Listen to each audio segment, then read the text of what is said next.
नमस्कार फ्रेंड्स, कैसे हैं आप सब। आशा करती हूँ सभी बहुत अच्छे होंगे। मैं पूजा वेलकम करती हूँ आप सभी का आपके अपने चैनल अंकित वास्तु ज्ञान में। फ्रेंड्स, आपको बता दूं कि सूर्य देव और चंद्र देव दो ऐसे साक्षात देवता हैं जो हमें साक्षात दर्शन देते हैं, पृथ्वी पर दिखाई देते हैं। इनकी कृपा से व्यक्ति को अनेकों लाभ प्राप्त होते हैं। जो व्यक्ति सूर्य देव या फिर चंद्र देव का व्रत करता है, उन्हें अर्घ देता है, उसके जीवन में कभी भी धन संपदा की कमी नहीं होती है। पुराणों में सूर्य की उत्पत्ति, प्रभाव, स्तुति, मंत्र इत्यादि विस्तार पूर्वक मिलते हैं। ज्योतिष शास्त्र में नव ग्रहों में सूर्य भगवान को राजा का पद प्राप्त है। तो आज हम इस वीडियो के माध्यम से जानेंगे सूर्य देव की कहानी के बारे में, व्रत कथा के बारे में। वीडियो के अंत तक जरूर बने रहें ताकि आपको भी अक्षय पुण्य फलों की प्राप्ति हो सके। फ्रेंड्स, ऐसी भी मान्यता है कि अगर कोई व्यक्ति रविवार के दिन सूर्य देव की श्रद्धा पूर्वक पूजा अर्चना करता है तो उस व्यक्ति के जीवन में सुख समृद्धि, धन संपत्ति की कभी भी कोई कमी नहीं रहती है। साथ ही सूर्य भगवान शत्रुओं से भी उसकी रक्षा करते हैं।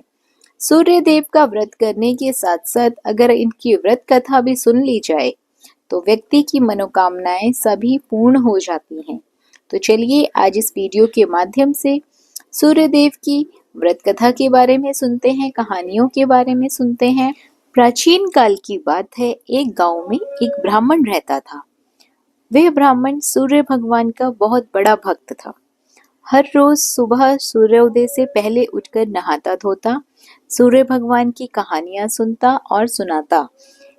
इन सब में उसे देर हो जाती थी और ज्यादा काम वो कर नहीं पाता था, जिसके कारण उसे अपनी पत्नी से बहुत डांट लगती थी और समाज वाले भी उसे निकम्मा कहते थे। एक दिन इन सब चीजों से परेशान होकर ब्राह्मण बाजार से पूजन की सामग्री लेकर जंगल में चला गया। वहां एक सूखी नदी के किनारे एक सूखे पेड़, पीपल के पेड़ के नीचे बैठ गया। वहां बैठकर ब्राह्मण सूरज भगवान की कहानी पढ़ने लगा और उनकी पूजा करने लगा। पूजा खत्म होने के बाद वह नदी से जल लेकर सूर्य भगवान को समर्पित करता है। जैसे ही उसके द्वारा चढ़ाया गया जल नदी और पीपल के पेड़ पर गिरता है, वैसे ही नदी साफ पानी से भर जाती है और पीपल का पेड़ हरा भरा हो जाता है।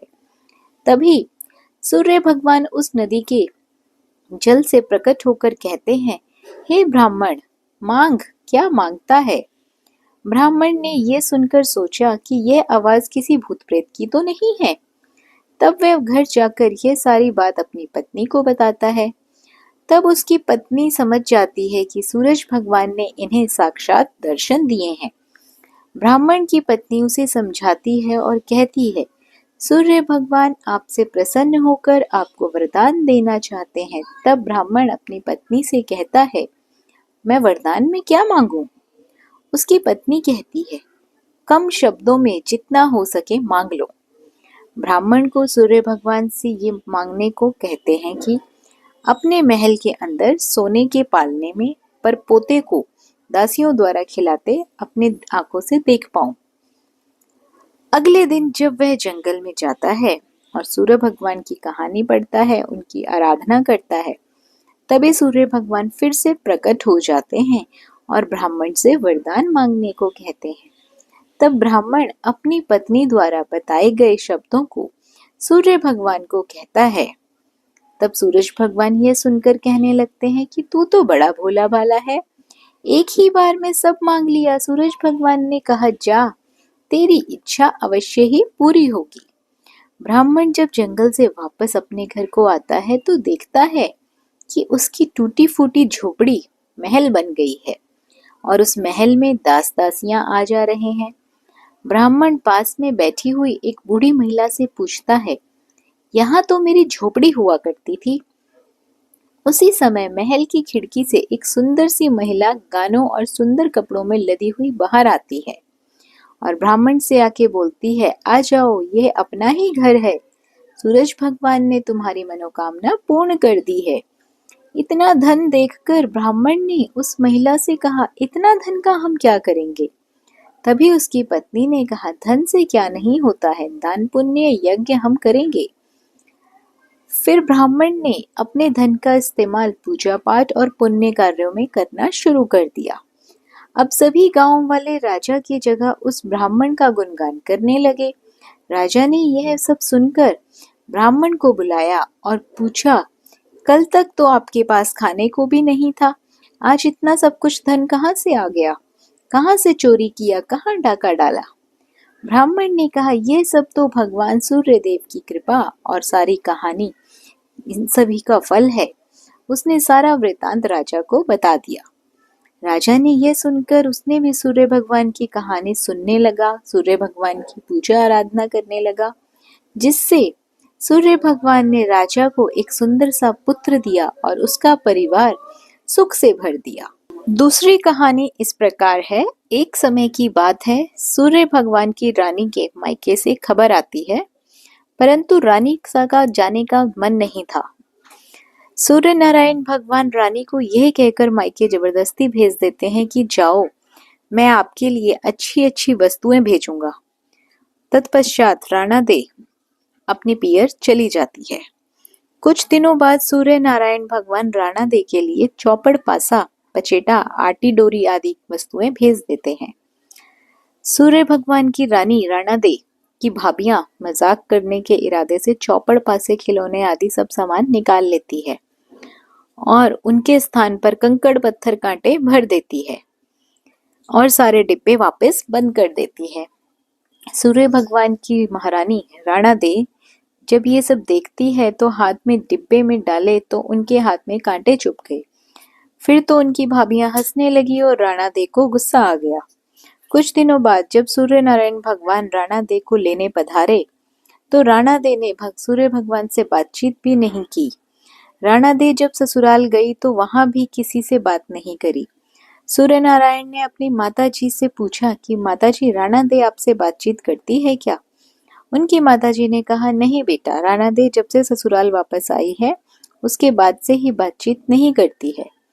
सूर्य नारायण कहते हैं कि माता जी, आप आज उनको बोलना कि साल चावल की बोरी पड़ी है, साल में से चावल निकाल दे, परंतु ऐसा करते समय चावल टूटने नहीं चाहिए, साबुत निकालने चाहिए। अब राणा दे तो रोने लगी। रोते रोते ही वो छत पर चली गई और उन्होंने चिड़ियाओं को बुलाया। राणा दे चिड़ियाओं से कहने लगी कि मैंने कभी तुम्हें चुग्गा डाला होगा, अब तुम इन चावलों को छिल दो। ढेर सारी चिड़ियाएं सारे के सारे चावल छिलकर उड़ जाती है। सूर्य नारायण ने फिर माताजी से पूछा, माताजी, राणा दे बोली क्या? माताजी कहती है कि नहीं बेटा, वो तो कुछ भी नहीं बोले। सूर्य नारायण फिर बोलते हैं कि माताजी, अब आप उसको कहना कि 108 छेद वाली मटकियों में उनमें पानी भर दे। राणा दे तो वापस से रोने लगी। तालाब पहुंचकर भी वह रोने रही थी। उनको रोता देखकर मेंढकियां आई और उनसे पूछती हैं कि आप क्यों रो रही हैं? राणा दे ने कहा कि सासू जी ने 108 छेदों वाली मटकियों में पानी भरने को कहा है, इनमें पानी कैसे टिकेगा? मेंढकियां बोलती हैं कि आप चिंता मत करो, हम छेद पर चिपक जाएंगे, फिर आप आसानी से पानी भर लेना। फिर क्या था, मेंढकियां तो छेद पर चिपक गई और राणा दे ने मटके में पानी भर लिया। उस दिन भी सायंकाल में सूर्य नारायण भगवान अपनी माताजी से पूछते हैं कि राणा दी बोली क्या? उनकी माताजी कहती है कि नहीं बोली। सूर्य नारायण भगवान कहते हैं कि कल आप उनसे बोलना कि बाग में उनके मासी जी आए हुए हैं जो मिलने जाए, और उनको यह भी बोलना कि जिस तरह चरमू बिखरे हुए हैं उधर जाएं। अगले दिन सूर्य नारायण रास्ते में औरत का रूप बनाकर घूंघट निकालकर बैठ गए। तब राणा दे उस तरफ आए तो सूर्य नारायण औरत का रूप धरकर ही बैठे रोने लगे। राणा दे ने कहा, क्यों रो रहे हो, कोई मुसीबत आ गई है क्या? आगे राणा दी बोली कि मेरे जितनी मुसीबत हो तो क्या करोगे? सूर्य नारायण बोले कि आपको क्या मुसीबत है? राणा दी बोले कि क्या बताऊं, मैं पियर नहीं जा रही थी, फिर भी इन्होंने मुझे जबरदस्ती भेजा और बोला कि मैं अच्छी अच्छी वस्तुएं और इनाम भेजूंगा, और डिब्बों में इन्होंने कंकर, कांटे, पत्थर भरकर भेज दिए। मैंने जैसे ही वस्तुएं देखने के लिए डिब्बों में हाथ डाला तो मेरे हाथों में कांटे चुभ गए। मेरी भाभियां मेरा मजाक बनाने लगी। थोड़े दिनों बाद जब वापस आई ससुराल में, फिर साल में से मुझे चावल निकालने को बोला गया और कहा कि चावल का दाना टूटना नहीं चाहिए। फिर मुझे 108 छेद वाली मटकियों में पानी भरने के लिए कहा। अब आप ही बताओ, छेद वाली मटकियों में पानी कैसे ठहरता? वो तो मटकियां मटके के अंदर चिपक गई तो मैंने पानी भरा। ये कहते ही राणा दे जोर जोर से रोने लगी। फिर तो सूर्य भगवान ने राणा दे का हाथ पकड़ा और अपना असली स्वरूप में आ गए। सूर्य भगवान बोले, चुप हो जाओ राणा दे। मैंने तो डिब्बों में चौपड़, पासा, आती, डोरा, मिठाइयाँ और अच्छी अच्छी वस्तुएं भेजी थी। आपकी भाभीियों ने ही मजाक किया होगा, मैंने नहीं किया। यह बात आप मुझे पहले ही बता देते तो आपको इतनी मुसीबतें झेलनी ही नहीं पड़ती। पुराने समय की बात है, सूर्य नारायण भगवान की जो माता जी है, वो एक दिन प्रजापति के पास जाती है और बोलती है कि हे प्रजापति, हमें 2 पर्दे वाली हांडी बना के दे दो। प्रजापति उन्हें वैसी ही हांडी बनाकर दे देता है। एक में तो वो मीठी खीर बनाती थी और एक में खट्टी और खारी राब बनाती थी। ऐसा करते काफी महीने बीत गए। राणा दे तो बहुत कमजोर हो जाते हैं। सूर्यदेव भगवान ने एक दिन राणा दे से पूछा, आजकल आप बहुत ज्यादा दुबले हो गए हो, क्या बात है? राणा दे बोलते हैं कि क्या करूं, मुझे खाना नहीं भाता है, खारा और खट्टा लगता है। सूर्य नारायण भगवान कहते हैं कि नहीं, अपने तो प्रतिदिन मीठी खीर बनती है। राणा दे कहते हैं मुझे तो वह खट्टी और खारी लगती है। दूसरे दिन सूर्य नारायण जी की माता जी थालियां परोसती है। राणा दे चक्कर थाली सरका देते हैं। सूर्य नारायण जब उन्हें ऐसा करते हुए देखते हैं तो वो अपनी माता जी से कहते हैं कि माँ, थोड़ा जल भरना। उनकी माता जी जैसे ही जल लेने जाती हैं तो इतने देर में सूर्य नारायण थालियां बदल देते हैं। सूर्य नारायण जब राणा दे की थाली से खाते हैं तो उन्हें भी खट्टी और खारी लगती है। जब उनकी माताजी जल लेकर आती है तो सूर्य भगवान बोलते हैं कि माँ, ओ माँ, आज तो भोजन खट्टा और खारा है। माताजी कहती है, नहीं बेटा, हमने तो तुम्हारे लिए मीठी खीर रखी थी, कहीं तुमने राणा दे की थाली तो नहीं खा ली? सूर्य भगवान बोलते हैं कि माँ, ए माँ, ऐसा अलग अलग भोजन क्यों बनाया? माताजी कहती है कि बेटा, हमारे सास बहू में तो ऐसा चलता है। सूर्य नारायण बोलते हैं कि नहीं माँ, ऐसा तो दुनिया में ही चलने दो, अपने महलों में ऐसा नहीं चलना चाहिए। सबके लिए एक जैसा ही भोजन बनाना। तब से सास बहू में तेरा मेरा चलने लगा। अगली कहानी इस प्रकार है। सूर्य भगवान प्रतिदिन नगरी में पधारते और सभी जीवों का पालन करते। राणा दे सूर्य भगवान से पूछते कि सुबह सुबह आप धरती लोक पर चले जाते हैं और शाम होते ही सूर्य लोक पधारते हो, पूरे दिन आप धरती लोक में करते क्या हो? तो सूर्य भगवान ने कहा कि मैं सबका पालन पोषण करने जाता हूँ। कीड़ी चींटी को कण देता हूँ, हाथी को मण देता हूँ। राणा दे बोले कि क्या सबको खाने को देते हो? कोई तो बच ही जाता होगा। सूर्य नारायण फरमाते हैं कि कोई नहीं बचता है। राणा देव वापिस बोलते हैं कि किसी को बाकी नहीं रखते। सूर्य नारायण बोलते हैं कि मैं किसी को भूखा नहीं रखता हूँ, भूखा उठता है पर कोई भूखा सोता नहीं है। अगले दिन राणा देव नहाकर अपने कक्ष में पधारते हैं और एक चींटी को डिब्बी में बंद कर देती है। राणा देव प्रतिदिन नहाकर भगवान की पूजा किया करती थी और स्वयं कुमकुम चावल लगाती थी। उस दिन भी उसने कुमकुम चावल की बिंदी लगाई और जब राणा दे डिब्बी बंद कर रही थी तब उनकी कुमकुम की बिंदी में से जो चावल लगे हुए थे वो गिर गए। कुछ दाने डिब्बी से गिरे और स्नान किए हुए हाथ मुंह पे से जल की कुछ बूंदें उस डिब्बी में गिर जाती है। राणा दे को पता नहीं चलता कि डिब्बी में चावल और पानी भी चला गया है और राणा दे डिब्बी बंद कर देती है। राणा दे सोचती है कि आज सूर्य नारायण को बताऊंगी कि देखो, ये चींटी तो भूखी प्यासी रह गई है। जब शाम को सूर्य नारायण पधारते हैं तो राणा दे बोलती है कि हे सूर्य नारायण, आप तो कह रहे थे कि आप किसी को भूखा नहीं रहने देते। सूर्य नारायण बोलते हैं कि मैं सही में किसी को भूखा नहीं रहने देता हूँ।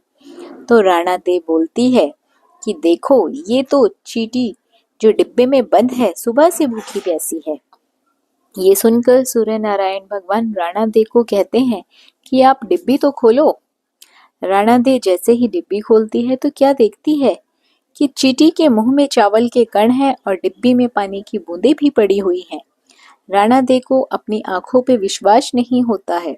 वो सोचती है कि हम तो यही सोच रहे थे कि चींटी भूखी होगी, डिब्बी बंद कर रही थी, तब तो इसमें कुछ भी नहीं था।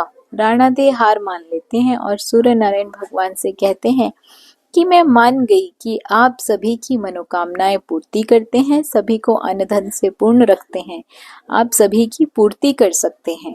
तो फ्रेंड्स, ये थी सूर्य नारायण भगवान की कहानियां। सूर्य नारायण भगवान को जो भी एक लोटा जल अर्पित करता है, उनकी छत्र छाया सदैव उन पर बरसती रहती है। सूर्य नारायण भगवान सभी को धन अन्न से परिपूर्ण रखते हैं। आशा करती हूँ ये कहानियाँ आप सभी को पसंद आई होंगी। वीडियो अच्छी लगी हो तो वीडियो को लाइक और शेयर ज़रूर करें। चैनल पर पहली बार आए हैं तो सब्सक्राइब करना बिल्कुल ना भूलिए। बने रहिए आपके अपने चैनल अंकित वास्तु ज्ञान में। धन्यवाद।